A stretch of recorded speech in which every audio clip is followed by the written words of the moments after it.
Lento, lento.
Deudas pendientes y cuestión de honor desencadenaron un conflicto, reflejo del pasado entre países sudamericanos contra España. 1866. La Guerra Hispano-Sudamericana. España aún no reconocía al Perú como una república, debido a un pago pendiente de indemnización tras la capitulación de Ayacucho. En 1862, en Madrid se buscaba cimentar la presencia naval, política y comercial en la región, por lo que se envió una comisión científica para respaldar los daños a bienes españoles en países de la región, reconocer la independencia del Perú, no tolerar actos violentos con sus connacionales y, de ser necesario, la flota debería apoyar energéticamente a los representantes de la corona. Esto levantó sospechas a los países sudamericanos. Españoles de Pasco fueron enviados para trabajar en la hacienda de Talambo, en La Libertad. En 1863, un pleito que termina en una balacera acaba por matar a un español y un peruano. En 1864, las sospechas se intensifican cuando la escuadra española al mando del comandante Juan Manuel Pareja toman las islas de Chincha y, al no contar con poder suficiente, los peruanos no podían desalojarlos. A inicios de 1865, España refuerza su flota con la fragata blindada Numancia. El entonces presidente peruano Juan Antonio Pezet cede al Tratado Vivanco-Pareja, que exigía el pago de la capitulación de Ayacucho y además 3 millones de pesos de oro por el incidente de Talambo y los gastos por el viaje para traer a la flota. En Chile, al conocer estas exigencias económicas de los españoles y la invasión de las islas de Chincha, lo vieron como una ofensa y agresión a la soberanía de los estados americanos y se solidarizó moralmente con Perú. El comandante español Pareja bloqueó el puerto de Valparaíso, afectando a Coquimbo y Caldera. En respuesta, Chile declara la guerra a España en septiembre de 1865. Mientras tanto, los agentes del gobierno peruano, enviados el año anterior a Europa, habían adquirido buques y otros enseres de guerra. Para reforzar la escuadra, se compraron las corbetas de hélice Unión y América, al monitor Huáscar y la fragata blindada Independencia. El descontento en Perú ante el tratado no se hizo esperar. El 28 de febrero de 1865, María Ignacio Prado, prefecto de Arequipa, inició una revolución nacionalista. El 22 de octubre, las fuerzas de Prado llegaron a Lima. Al mando de Pedro Luis Canseco, burlaron las tropas gobernistas y entraron en la madrugada del 6 de noviembre. y tras 6 horas de lucha, la resistencia en Palacio fue vencida, sometida al incendio y pillaje. A los revolucionarios se unieron saqueadores. En la noche del día 7 cayó tras feroz resistencia el cuartel de Santa Catalina. Set, a las afueras de Lima, al ver que la capital cayó, no quiso causar más derramamiento de sangre y renunció al poder. Con el resultado, se alzó en el poder Mariani superado como dictador el 26 de noviembre. Ese mismo día, a 35 millas de Valparaíso, se dio el primer encuentro de importancia. En Papudo se avistaron la corbeta Esmeralda, comandada por Juan Williams Rebolledo, y la goleta española Virgen de la Covadonga, comandada por Luis Ferry. La Esmeralda se acercó enarbolando bandera inglesa, pero Ferry desconfió, hizo bandera española y ordenó zafarrancho de combate. La Esmeralda comenzó la persecución enarbolando esta vez bandera chilena. Maniobraba cambiando de banda para ponerse a tiro de cañón y descargar sus baterías contra la Covadonga. Esta intentaba en vano ponerse en posición para disparar y solo alcanzó a impactar un tiro. La cubierta en tanto era arrasada por la artillería y posterior fuego de fusilería. La tripulación española se rinde y echa el buque a pique, detenido inmediatamente por los chilenos. Los daños de la Virgen de Covadonga fueron superficiales. El recuento dejó en el lado español unos 4 muertos y 18 heridos y contusos, y un total de 121 prisioneros. Por el lado chileno, no hubo ninguna baja en la rotación. Ascendieron de rango y la Esmeralda no sufrió daños considerables. La victoria chilena levantó la moral y a su vez provocó una crisis en el lado español. Pareja, al permitir la salida de la Esmeralda y ordenando la partida de la pequeña Covadonga, no pudo con la culpa y el 30 de noviembre optó por suicidarse. El mando de la escuadra española la asumiría el capitán de navío Castro Méndez Núñez. El 17 de noviembre, en Tomé, tripulantes chilenos de un pequeño remolcador simularon rendirse ante una lancha artillada española, solo para sorprenderlos con toda la tripulación armada. La lancha y sus tripulantes fueron llevados a Constitución. El gobierno de Prado firmó un tratado defensivo con Chile, a los que se unieron Bolivia y Ecuador. Estos dos últimos no prestaron apoyo militar, pero sí diplomático, y negaron el abastecimiento a la escuadra española. El 3 de diciembre, la escuadra peruana al mando del capitán de navío Manuel Villar Olivera, jefe de las fuerzas navales peruanas, iniciaron la travesía al sur para apoyar a Chile. Al mismo tiempo, el recién ascendido capitán de navío Juan Williams Rebolledo, con la flota en conjunto, había organizado el apostadero naval de Abtao. Un último encuentro se dio el 27 de diciembre, en Caldera, cuando 3 lanchas cañoneras españolas de la blindada Numancia y fragata Berenguela fueron enviadas para capturar un vapor surto en Calderilla. Cuando las tropas de tierra del cuarto y segundo de línea abrieron fuego y los españoles abandonaron la presa. Los buques españoles terminaron sin provocarse daño. Oficialmente, el 14 de enero de 1866, Perú declara la guerra a España.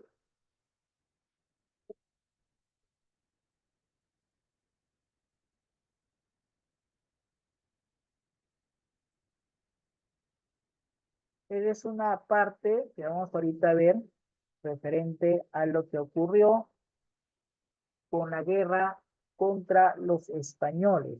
La clase anterior vimos con referente cómo se inició, cómo estuvo esa guerra. Ahora vamos a ver las consecuencias. ¿Qué consecuencias hubo? Después del combate de 2 de mayo de 1866, en la que se reafirmó la defensa de la soberanía nacional y con la caída del gobierno dictatorial del coronel Prado, quien trató de perpetuarse en el gobierno, el Perú entraba en la etapa más difícil de su vida republicana independiente, principalmente debido a que los gobernantes de turno no pusieron a afrontar la crisis económica nacional que se había agravado por la guerra contra Chile. O sea, ya estaba ya con toda esta situación problemática, ¿no?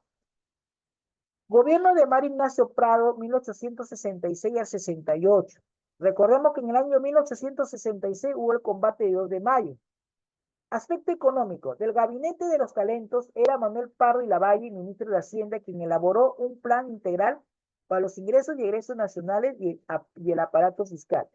Entre sus principales propuestas y medidas adoptadas tenemos el aumento de las rentas a la propiedad, la de la industria y el trabajo, las rentas y las exportaciones, disminución de gastos estatales y mejorar la administración y la burocracia. Y se creó una inspección permanente de las consignaciones y restableció la contribución indígena, ¿no? Es una forma de retomar la parte económica porque estábamos ya con una crisis económica bárbara por la guerra que habíamos tenido. Aspecto político. Terminada la guerra, Prado convoca al Congreso Constituyente, la cual reconoció a Prado como presidente de la República y aprobó la nueva Constitución en el año 1867. Si la anterior fue anulada y se dio una nueva Constitución. El gobierno de Prado se desprestigió por su labor y represalia contra los hombres que participaron en el gobierno de PSEC, formando una junta central para juzgar los delitos políticos cometidos por aquellos, borrando la escalafón militar a quienes simpatizaron con PSEC, persiguiéndolos y alejándolos del país. Esta labor de odio precipitó el desprestigio del gobierno de Prado, acelerando su caída. Es decir, después de dedicarse de gobernar, este señor se dedicó más bien al contrario, a agarrar y sacar a todos los que estaban a favor de PC. Y fue a perseguirlos. Se dedicó más aún a eso, a otra cosa, ¿no? Fin de su gobierno. Los temas de gobierno abarcaron la libertad de cultos, que fue rechazada, aprobando la enseñanza libre, el uso de imprenta sin responsabilidad y otras medidas de orden administrativo, lo que trajo el descontento de los sectores conservadores y ciudadanos de la religión.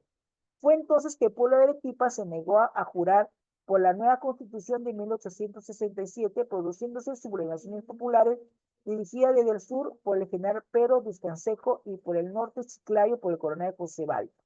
A pesar de que Prado intentó imponerse a los arequipeños en Islay, que fue en los días 16, 19 de octubre del 67, estos se atrincheraron resistiendo y derrotaron.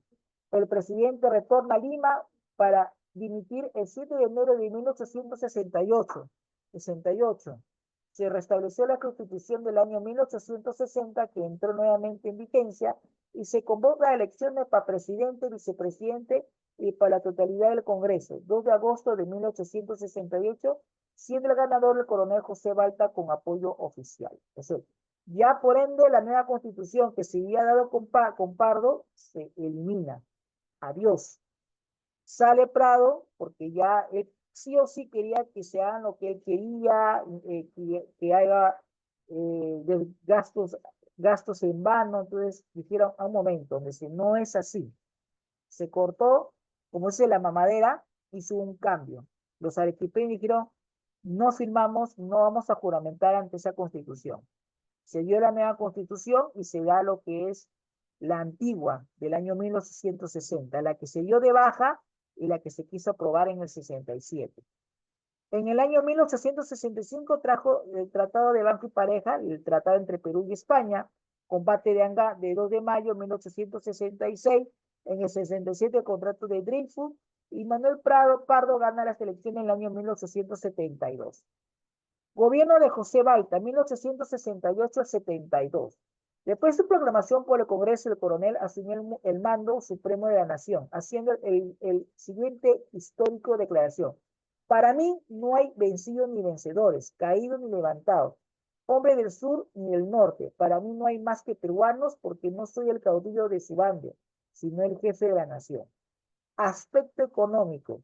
El ministro de Hacienda fue Nicolás de Pirola, quien encontró la situación económica del país en estado de crisis. El presupuesto del 68 arrojó un déficit de 17 millones de soles con una deuda preferencial de 13 millones a los consignatarios del guano por anticipos. El Congreso de ese año aumentó los gastos públicos, dando pensiones y gratificaciones a los combatientes del 2 de mayo, creó escuelas, aumentó las propinas del ejército y mejoró la situación de los maestros. El presupuesto para el bienio del año 1869 al 70 era el siguiente. Los ingresos fueron de 4.723.100 soles y de egreso fue 61.941.986 soles. Había pues un déficit de 17.225.886 soles. Es decir, la diferencia, ¿no? Hubo ingresos, pero era más gastos, ¿no? Política ferroviaria. La preocupación de Balta fue unir todos los pueblos del Perú mediante ferrocarriles y vías de comunicación, puesto que las distancias parecían favorecer la anarquía del país. Balta era un sincero patriota, pero desgraciadamente sin una preparación técnica para el gobierno y sin la previsión necesaria de porvenir en sus actos administrativos. Las principales vías que se construyeron fueron Mollendo Arequipa, encargado por Pedro de Canseco, pero inaugurado por José Balta. Lima, Lauro y Arequipa, Puno, luego se amplió al Cusco. Y Tacna, frontera con Bolivia, que no terminó. La bancarrota. Entre las causas de esta situación figuran las cuestiosas sumas adquiridas por concepto de empréstitos, los contratos lésivos de interés fiscal, la construcción de ferrocarriles, el aumento de los saberes de los funcionarios públicos, ¿no? Epidemias de la fiebre amarilla en la costa, el terremoto del 13 de agosto de 1868, hubo un terremoto en ese tiempo que destruyó varias ciudades y dio margen a la invasión del mar al Callao. Eso fue lo que recuerda, todavía es un claro ejemplo cómo el Callao desapareció, una parte del Callao desapareció, ¿no? Y determinados puntos de la costa, causando graves daños y cuestiosas pérdidas, el relajamiento del gobierno de las normas constitucionales y por último el desenfreno con el que se derrocharon dineros fiscales. El gobierno del coronel José Balta representa el último presidente del primer militarismo, siendo él un personaje que no pertenece a los militares triunfantes en las campañas de independencia, sino un militar solo de espíritu. Contrato de Dreyfus. Pirola solicitó la autorización del Ejecutivo para salvar la situación económica del país y adoptó medidas radicales haciendo público el propósito del gobierno de poner a fin a la política de las consignaciones que tenían esclavizadas al país. Viaja a París y realiza una licitación para la venta del guano, lo que los consignatarios nacionales desconocían. La licitación fue ganada por la casa judía francesa Augusto Dreyfus y hermanos, 17 de agosto del 69, con la cual se firmó el contrato Dreyfus.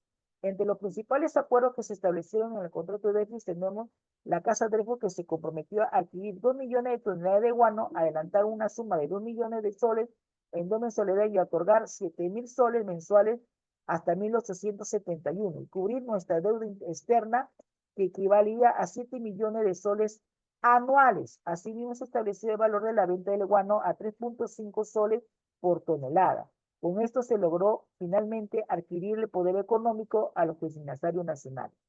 Obras. Así, durante el gobierno de Balta se realizó el siguiente derrumbe de las murallas coloniales que rodeaban Lima, construcción del Hospital 2 de Mayo, que se inauguró el 15 de mayo de 1868, construcción del puente de la provincia litoral de Tarapacá, construyó el parque y el palacio de exposición con la finalidad de dar y conocer nuestros progresos materiales, exhibición de plantas, animales y artesanías, etc. Elección del 72 porque ya José Balta terminó su gobierno. En el 71 surge la Sociedad Independencia Electoral, Partido Civil, comandada por Nel Pardo y Lavalle, que se une a los hijos del país, en consignatario del guano, quien finalmente ganaría las elecciones. Rebelión de los hermanos Gutiérrez.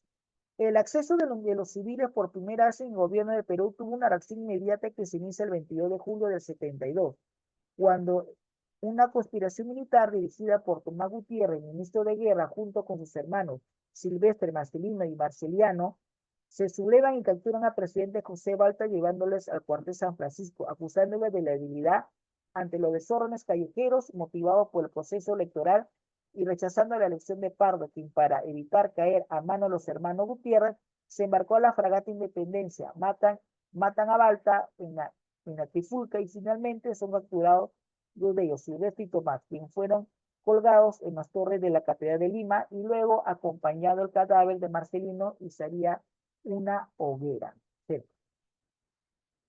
Una revuelta, ¿no? Entre los que ya se terminaba el gobierno, un gobierno entre comillas militar, se iniciaba un civil y una forma de venganza por la forma como gobernó Balta era que lo mataron, pero Pardo, quien para evitar caer en la mano de los hermanos, huyó a la fragata Independencia, ¿no?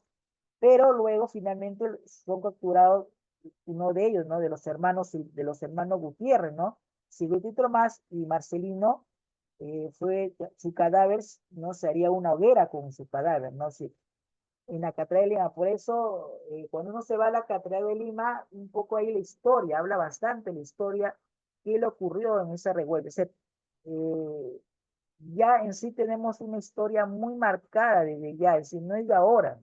no es de ahora que nuestra política es así, sino es ya de tiempo, es decir, mucha disputa, muchas luchas por el hecho de tener el poder, por ser dictadores, no muchos presidentes han sido dictadores, muchos de ellos han querido perpetuar y quedarse en el gobierno, como el caso de Prado, ¿no? Que quería quedarse en el gobierno, no tener un gobierno así sin pararse.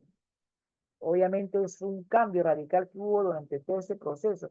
Por eso se habla mucho que en el Perú es muy difícil que en el Perú exista lo que es la parte dictatorial, ¿no? O sea, que sea una dictadura. Por lo que ya hemos tenido claros ejemplos como varios presidentes durante todo este tiempo, este año, se han ido retirando, sacados en sí a la fuerza, para que no continúen, porque es un cambio. Y eso también viene por lo que nosotros tenemos una raza, se puede ser una raza o una casta ya de tiempo. Venimos de un imperio que obviamente fue inca y que se mantuvo por tiempo. Y que la mayor parte de los incas, se recuerdan, han sido 14 incas que han pasado en nuestra historia y que nunca se han perpetuado en el poder. Obviamente uno de ellos que fue Pachacute, que se quedó buen tiempo, pero no perduró mucho tiempo. Es decir, y muchos de los incas tuvieron una labor muy importante, es decir, aportaron bastante para el beneficio de nuestra historia, pero ya a partir de ahí, de los españoles para adelante, como que cambió la historia y como que ya hubo ese hambre de poder, ¿no? De ver, porque obviamente comenzaron a ver el hecho de que había una mina de oro en el Perú, ¿no? Y que hoy en día se habla mucho, ¿no? Se habla mucho respecto a ello, ¿no? Vamos a ver un video para terminar la clase. Un ratito, chicos. Un ratito. Ratito, chicos de hoy, chicos de siempre.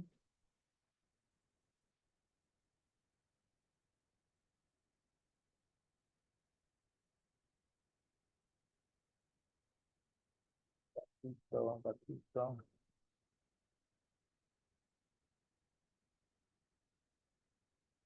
Terminada la clase, para los que ya tienen tiempo en el SEBA, le voy a enviar el examen en el grupo de WhatsApp. ¿Ya? En el caso de ciencias, ahí va a estar, tanto en ciencias como en letra va a estar los exámenes.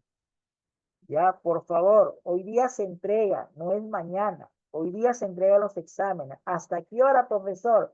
Vas a tener todo el día, hasta la tarde, para que me lo puedas entregar. ¿Ya? Hasta las 00 horas y hasta la medianoche para que me lo entregues. Hasta las 12. Hasta las 12 de la noche. Ya. ¿Ya? Mira que estoy siendo bueno contigo. Un ratito, chicos, un ratito. No sé qué ha pasado acá. Vamos acá para finalizar. Finalizar.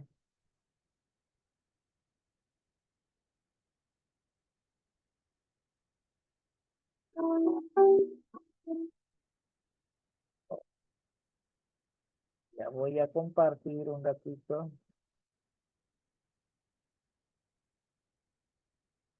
Compartir un ratito, chicos. Un ratito. Un ratito. Un ratito, no, un ratito, espérate, entonces un ratito, te cuento un ratito, después no, un ratito, chicos,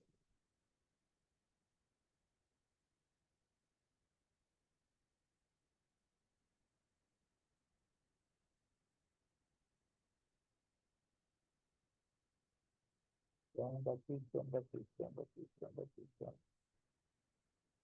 un ratito, un gatito, un gatito, un gatito, un gatito, chicos, un gatito, ya, un gatito,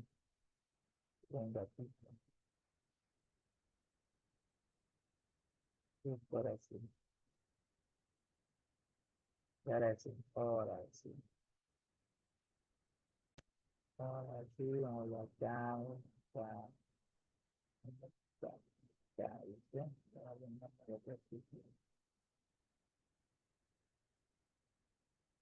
Ok. A ver, cámaras apagadas, por favor, chicos, para que se vea completo. Ya, listo, ahora sí. Este es un corto rápido, chicos. Comenzamos, va.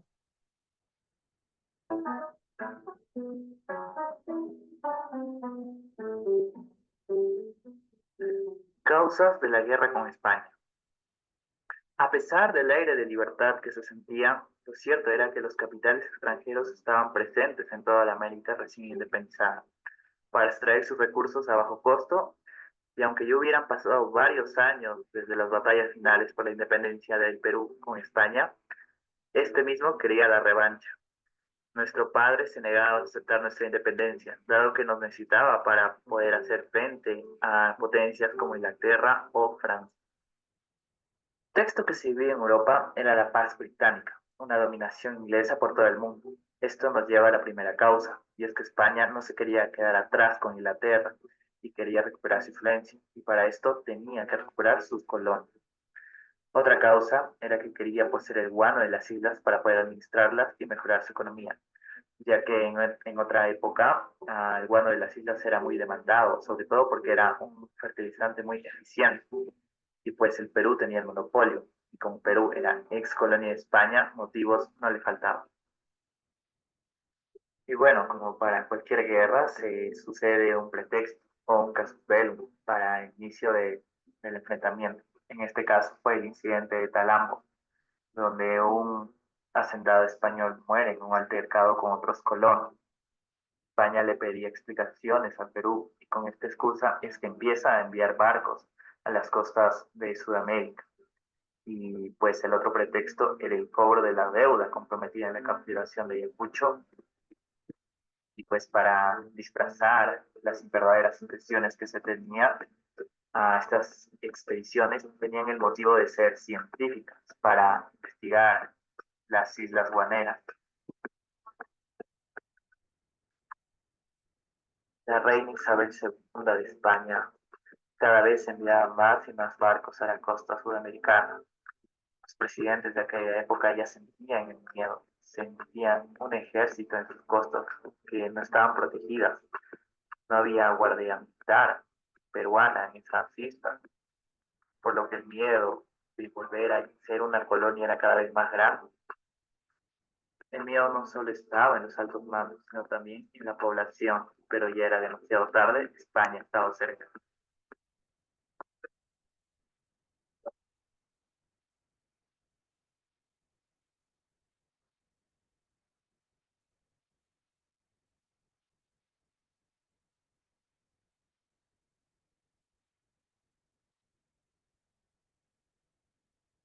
Ok, chicos.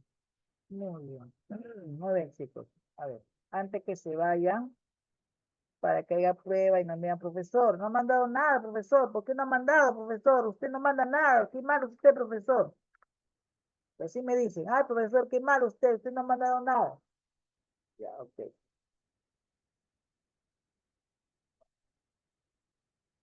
A ver, un ratito, chicos, vamos a hacer. Para que quede constatado que estoy quemando lo que voy a mandar. Ahorita le voy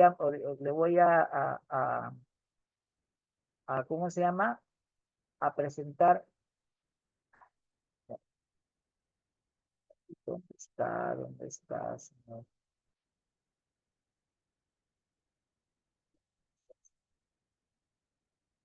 ¿Dónde está? ¿Dónde estás? ¿Dónde estás? Que no te veo. Ay, no está.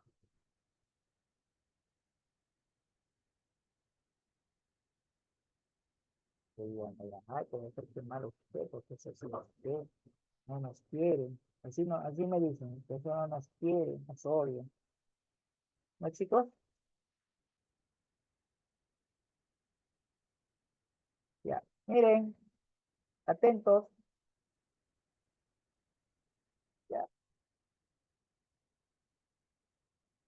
ya, ya. Miren, tanto en ciencias como en letras, ahorita estoy en ciencias, miren. Clic acá. Ahí están sus exámenes, chicos. Tienen el examen en Excel, perdón, en Word y en PDF, como usted lo quiera. ¿Están viendo la pantalla, no, chicos? Sí, profesor. Ya, ahí estoy que envío. Sí, Ahí profe. estoy que envío. O sea, está en ciencias. Ahorita lo voy a enviar en letras también para que también lo tengan en letras.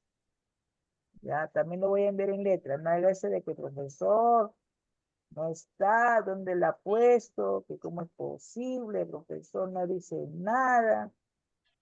Ya, ya ahí estoy enviando, un ratito que cargue lenta, que dice demora el internet. Ya, ahora sí. Ahí está, chicos. Listo, ahí estoy enviando, ¿ya? ¿Me confirman si les llegó en el grupo? ¿Me confirman si ha llegado en ciencias, en letras? Confirmen. Sí, A mí profesor, sí sí llegó, llegó. profe. Sí me llegó. Y todavía no, profesora, profesor. ¿Cómo que no ha llegado? Qué raro de mañana. Ya Debe llegó, estar en profesor. tráfico. Para mí que está en el tráfico, está tomando el tren, un ratito. Ya, papá. Un ratito, está recién llegando a la salida de Lima, un ratito, ahorita sale, está saliendo del Callao. Chicos,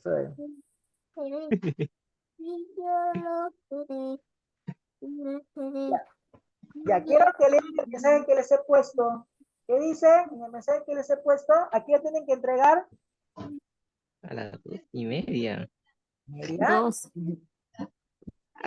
Mínimo Las hasta las 12. 11. 12. aquí ahora dice Hasta las 12, profe. hasta la medianoche. Miren que estoy bien bueno, estoy bueno. ¿Ya? Profe, ¿no era las 11? No. Si no, no hay problema. Yo tampoco conecto con la entrega. Ahora mañana. Si no me lo entregas ahora, no hay problema. Profe, el tren va a demorar para que llegue hasta allá. Ya. Ya, a la medianoche, ¿ya? ¿Por qué? Porque mientras que tú me mandas, llega acá al Callao, porque tú ya tienes que pagar peaje, recién llega, Tiene que profe. claro, pues.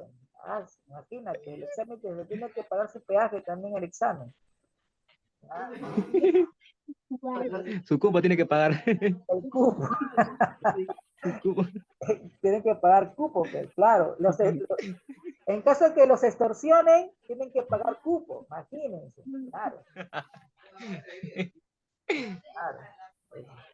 ¿Ya? El ministro que se fuera. Okay. Bien, chicos, eso sería todo. La otra semana nos vemos, no se olviden de la mensualidad. Hagan bien su examen. Ya, y otra cosa, ya las boletas de notas hasta el mes de agosto ya los tengo. Y hay algunos estudiantes todavía le debo la boleta. Les pido por favor que me sigan enviando sus datos personales a mi personal y también el mes que comenzaron para yo poder saber, por favor, para yo poder ver y hacer su boleta. Por ejemplo, hay boletas que hay alumnos que han comenzado en el mes de junio y agosto y no les he hecho, porque quería saber cuándo comenzaron y entonces ya hacer su boleta de notas. Ya, la mayoría felicitaciones, tienen buenas notas, espero que sean igual, presenten sus trabajos, sus tareas, ya. Y bueno, sí, sí, Orihuela, sí también tienes también Orihuela, no te preocupes, ya también envío lo tuyo también, no te preocupes, ya.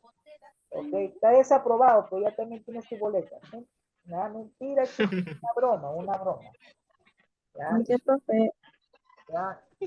Ok, chicos, nos vemos la próxima semana. Bendiciones, bye bye. Pues, Nos vemos, profesor. Bendiciones. Ya. Chao, profe, nos vemos. Bendiciones. No, profe, nos vemos. chao. Recuerde que tengo que pagar peaje. Ya, Recuerda que tengo que pagar cupo, profe. ya, no hay problema.